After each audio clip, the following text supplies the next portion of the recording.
What can we learn from Hegel on Donald Trump and his liberal critics? Quite a lot, surprisingly. In his critical account of romantic irony, Hegel scathingly dismisses it as an exercise of empty negativity, of the vain subjectivity which perceives itself as elevated over every objective content, making fun of everything, caught in the hither and thither course of the humor which uses every topic only to emphasize the subjective wit of the author. It is the artist himself who enters the material, with the result that his chief activity, by the power of subjective notions, flashes of thought, striking modes of interpretation, consists in destroying and dissolving everything that proposes to make itself objective and win a firm shape for itself in reality, or that seems to have such a shape already in the external world. Today, we can easily recognize in these lines a postmodern intellectual who obsessively deconstructs every stable social institution or value. So what does Hegel oppose to this vain irony?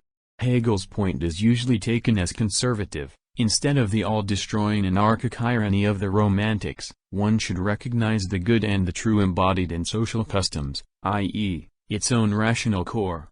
However, Hegel is much more ambiguous here.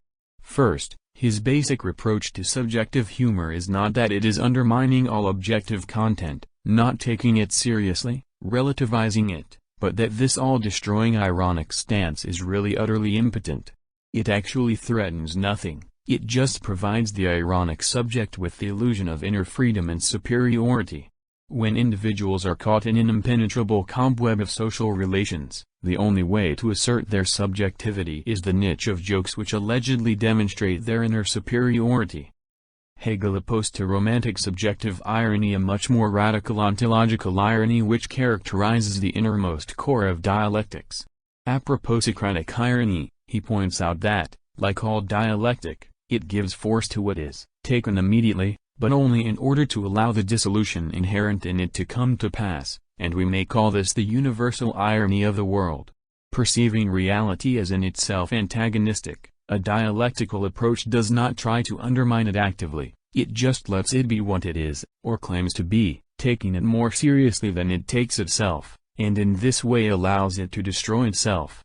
This irony is in a way objective, so no wonder that, in a short, and regretfully underdeveloped, passage, Hegel opposes to subjective humor what he calls objective humor. When what matters to humor is the object and its configuration within its subjective reflex, then we acquire thereby a growing intimacy with the object, a sort of objective humor. The form meant here displays itself only when to talk of the object is not just to name it, not an inscription or epigraph which merely says in general terms what the object is, but only when there are added a deep feeling, a felicitous witticism, an ingenious reflection, and an intelligent movement of imagination which vivify and expand the smallest detail through the way that poetry treats it. We are dealing here with a humor which, by way of focusing on significant symptomal details, brings out the immanent inconsistencies/antagonisms of the existing order. So would it not be legitimate to extrapolate from these indications the idea that the social totality itself is traversed by antagonisms, wrought by comical reversals? Freedom turns into terror, honor into flattery. Are such reversals not the stuff of the cunning of reason? Can one imagine a more terrifying case of objective humor than that of Stalinism, of the comical reversal of great emancipatory hopes into a self-destructive terrorist violence? Was, in this sense, Stalin not the big jokester of the 20th century? And is, in our time, individual freedom of choice also not a joke whose truth is the desperate situation of a precarious worker? In view of the fact that the greatest cultural product of the Stalinist era are political jokes, one is tempted to paraphrase Brecht yet again, what is even the best anti-Stalinist joke compared to the joke that is the Stalinist politics itself? Or, closer to our time, what are even the best jokes on Trump compared to the joke that is Trump's actual politics? Imagine that, a couple of years ago, a comedian were to perform on stage Trump's statements, tweets and decisions. That would have been experienced as a non-realist exaggerated joke. So, Trump already is his own parody, with the uncanny effect of the reality of his acts being more outrageously funny than most parodies. Hegel's critique of subjective humor is more actual than ever today. One of the popular myths of the late communist regimes in Eastern Europe was that there was a department of secret police whose function was, not to collect, but, to invent and put in circulation political jokes against the regime and its representatives, as they were aware of jokes' positive stabilizing function. Political jokes offer to ordinary people an easy and tolerable way to blow off steam, easing their frustrations. And, at a different level, the same holds for Trump.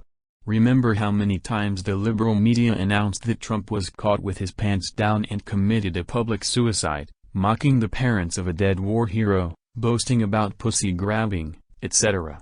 Arrogant liberal commentators were shocked at how their continuous acerbic attacks on Trump's vulgar racist and sexist outbursts, factual inaccuracies, economic nonsense, etc., did not hurt him at all but maybe even enhanced his popular appeal. They missed how identification works. We as a rule identify with the other's weaknesses, not only or even not principally with the strengths. Which means that the more Trump's limitations were mocked, the more ordinary people identified with him and perceived attacks on him as condescending attacks on themselves. The subliminal message of Trump's vulgarities to ordinary people was, "I am one of you," while Trump supporters felt constantly humiliated by the liberal elite's patronizing attitude towards them. As Alenka Zupancic put it succinctly, the extremely poor do the fighting for the extremely rich, as it was clear in the election of Trump. And the left does little else than scold and insult them. Or, we should add, the left does what is worse still, it patronizingly understands the confusion and blindness of the poor.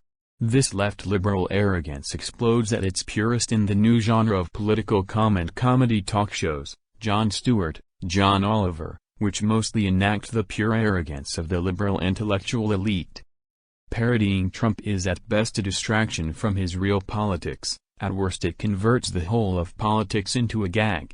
The process has nothing to do with the performers or the writers or their choices.